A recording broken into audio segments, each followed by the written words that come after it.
The battle was over, or so the Germans thought. It was the morning of March 29th, 1942. The French port of Saint-Nazaire was quiet. Hundreds of German soldiers and officers were swarming over the deck of the captured British ship, the HMS Campbelltown. They were celebrating. They had stopped the British raid. They had captured the ship. They were taking souvenirs. One German officer even commented on, quote, "foolish the British were to crash a ship into such a strong gate." What they didn't know was that beneath their feet, inside a steel tank encased in concrete, sat 4 tons of Amatol high explosive, and the fuse was burning. At 10:35 a.m., the Campbelltown didn't just sink, it vaporized. The explosion killed over 300 German soldiers instantly and blew the massive Drydock gate off its hinges. It was the punchline to the deadliest practical joke in military history. This is the story of Operation Chariot, the mission that was supposed to be suicide, but became a legend. To understand why the British would throw a ship away like a grenade, you have to meet the beast. In early 1942, Britain was starving. The German U-boats were sinking Allied supply ships faster than they could be built. But there was something scarier than a U-boat. The Tirpitz, the sister ship to the Bismarck, the heaviest battleship ever built by a European navy. If the Tirpitz broke out into the Atlantic, it could decimate the convoys carrying food and weapons from America. Winston Churchill wrote in his diary, "The destruction of the Tirpitz is the greatest event we can aim for at this time." But the Tirpitz had a weakness. It was huge. If the Tirpitz went into battle, it would inevitably need repairs. And on the entire Atlantic coast of occupied Europe, there was only one garage big enough to fit it: the Normandie Drydock in Saint-Nazaire, France. It was the Achilles heel of the German Navy. If the British could destroy that dock, the Tirpitz would never dare to leave Norway.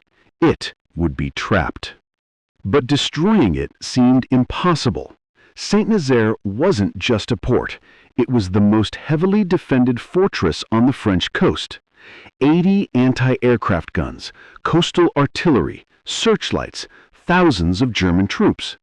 To get to the dry dock, you had to sail 6 miles up the Loire River estuary.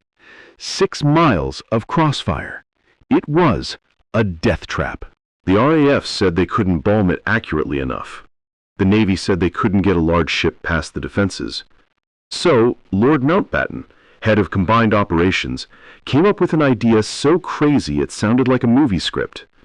If you can't blow up the dock from the outside, blow it up from the inside. They took an old, obsolete American destroyer, the HMS Campbelltown. They stripped it down. They removed the heavy guns to make it lighter. Then they turned it into the world's largest torpedo. Behind the main gun mount, they encased 24 depth charges in concrete, 4.5 tons of high explosive, hidden, invisible. And to make sure it got close enough, they gave it a costume. They cut the funnels to look like a German Mova-class torpedo boat. They painted it in German camouflage colors. They even prepared a German Kriegsmarine flag. The plan was simple. 1. Sail up the river disguised as a German ship. 2. Bluff their way past the checkpoints. 3. Ram the ship into the dock gate at full speed. 4. Set the fuse. 5. Run like hell. Faces of young men, determined but scared. Leading the raid were 611 men, sailors to drive the ships and commandos to blow up the machinery. They were told the odds. "We are writing you off," the commanders implied. "Don't expect to come back." They went anyway. March 28, 1942. A flat, calm night. The flotilla approached the Loire estuary. one old destroyer and 18 small motor launches made of plywood and filled with petrol. They were sitting ducks. At 01:20 a.m., the searchlights snapped on. The element of surprise was gone. Or was it? A German signal station challenged them. Flashing Morse code, "Identify yourself, stop immediately." Every gun on the shoreline swiveled toward them. On the bridge of the Campbelltown, Commander Robert Ryder didn't fire. He signaled back. Using a stolen German codebook, the signalman flashed back, "Wait, 2 damaged ships approaching, requesting urgent entry." He even added the secret call sign, "Hurry up." The Germans hesitated. The bluff bought them time. The guns stayed silent. The convoy moved closer. 3 miles. 2 miles. Wrong, he screams an alarm. Then the disguise failed. At 01:28 a.m., just 1 mile from the target, the Germans realized that's not a German ship. The river exploded. It is described as the most intense volume of fire ever concentrated on a single ship. Searchlights blinded the bridge. Shells punched through the hull. The wooden motor launches carrying the commandos were shredded. They caught fire instantly, turning into floating pyres. But the Campbelltown kept coming. Commander Ryder ordered, "Stand by for ramming." The ship accelerated. 15 knots, 18 knots, 20 knots. It was a burning wreck, but its engines were screaming. The German anti-torpedo nets loomed ahead. Everyone on deck braced for impact. At 01:34 a.m., 4 minutes behind schedule, the HMS Campbelltown hit the Normandie Drydock gate. She hit it so hard that the ship drove 33 feet onto the gate itself. The bow crumpled like an accordion, jamming the ship firmly into the structure. Perfect aim. The Trojan horse was in position. But the mission wasn't over. It was just starting.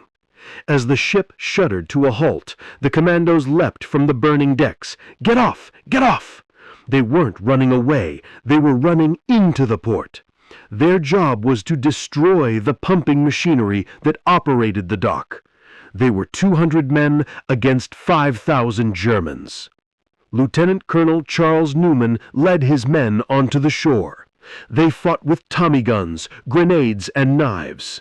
They blew up the winding house. They destroyed the caisson mechanisms. For an hour, the commandos owned the dock. They completed every single demolition objective. But then came the hard part: escape. "We'll have to walk home." While the commandos were destroying the dock, the sailors on the river were dying. The plan relied on the small motor launches to come back in, pick up the commandos, and race back to England. It was a fatal flaw. These boats were made of wood. They carried extra petrol tanks on deck. Under the intense German crossfire, they didn't just sink, they disintegrated. One by one, the rescue boats were picked off. Of the 18 small boats that entered the river, only 4 would make it back to England. Commander Ryder, still on the bridge of a gunboat, realized the horror. There was no rescue coming. The commandos on the dock were stranded. On the shore, Lieutenant Colonel Newman saw the river burning. He knew the extraction was impossible. He gathered his men. Over 100 commandos stood surrounded by thousands of German troops. He didn't order a surrender. He gave one of the most legendary orders in military history. "All right, chaps. We missed the boat. We'll have to walk home."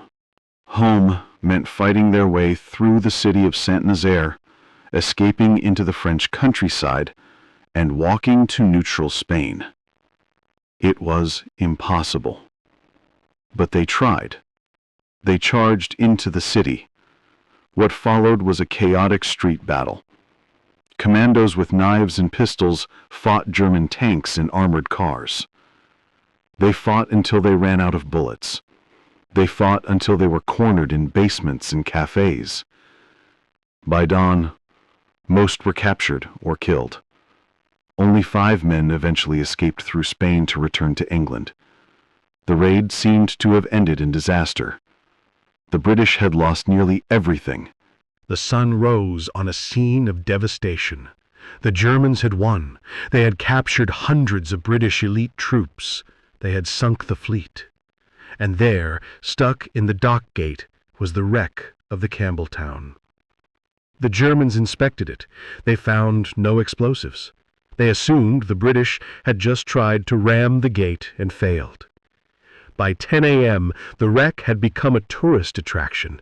Hundreds of German soldiers walked on the deck. Senior officers arrived to inspect the British incompetence. Inside the ship, the acid in the pencil detonators was chewing through the last millimeter of wire. The delay was agonizing. It was supposed to blow at 4:30 a.m. It was now nearly noon. Had it failed? No, it hadn't. At 10:35 a.m., the Campbelltown roared.